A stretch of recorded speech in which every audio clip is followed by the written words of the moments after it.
في سؤال بتسأله كتير، هو انت ليه ألفت كتاب؟ هو في حد بيقرأ؟ الصراحة يا جماعة تجربة الكتاب دي نفسها كانت تجربة جميلة جدا، لأنه خلتني أقعد أفكر وأشوف كل حاجة اتعلمتها من رواد الأعمال من خلال 10,000 ساعة تطوعي للمنتورنج سيشنز اللي قدمتها له. فأنا حاسس إن هو الكتاب ده أحلى حاجة فيه إنه ده حاجة موجودة مادية بتوري رواد الاعمال المصريين عملوا ايه ونجحوا ازاي، بتوري برضو التحديات اللي واجهوها، اللي في منهم ناس كتيره قوي قدروا يتغلبوا عليها، وفي منهم ناس تانية ما قدروش يتغلبوا على التحديات دي بس اتعلموا منها كتيره فاتطوروا وجربوا تاني وتالت. الفكره ان رياده الاعمال مش حاجه انت رايح لها بتخلصها، يعني انا هعمل ستارت اب عشان اكسب مسابقه، او هعمل ستارت اب عشان اخد تمويل، او هعمل دي طريقه فكر، دي طريقه حياه. ان انت تبقى رائد اعمال دي مش حاجه بتبتديها وبتخلص. يعني اي رائد اعمال هتشوفوه ابتدى شركه وعرف ان هو ينجح بيها لدرجه ان هو خلاص عمل منها فلوس او باعها او هتلاقيه على طول بعديها شويه تشتغل على فكره جديده.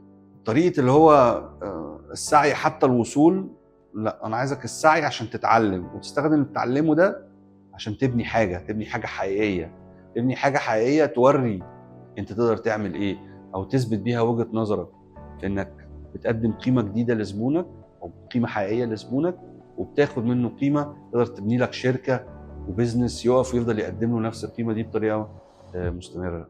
عشان كده انا كتبت الكتاب بتاع مايند سيت تو ستارت اب ده، انا كنت عايز جدا ان انا اقول لرواد الاعمال انا اتعلمت منكم ايه، انتوا عندكم حاجة تستحق الكتابة عنها، انتوا عملتوا حاجة حقيقية، الفرق بس ان مفيش ناس كتيرة بص على الموضوع ده. وعشان اوري كمان لرواد الاعمال بتوعنا ان اللي انتوا عملتوه ده ممكن الاجيال اللي بعديكم تتعلم منه، تستفيد منه، وتبتدي من انتوا وقفتوا فين، مش يبتدوا من الاول خالص تاني. هو الكتاب ده رسالة شكر لكل انتربرينورز اللي انا اشتغلت معاهم واتعلمت منهم فعلا حاجات كتيرة جدا. ولو انتوا كنتوا شايفين ان انتوا اتعلمتوا مني حاجة، انتوا مش عارفين بجد حجم اللي انا اتعلمته منكم في الكام سنة اللي فاتوا دول قد ايه، وكمية الالهام اللي انا خدتها منكم، لان انا شفت ناس بجد معهاش اي حاجة وداخلة بتبني حاجة محترمة جدا من ولا حاجة.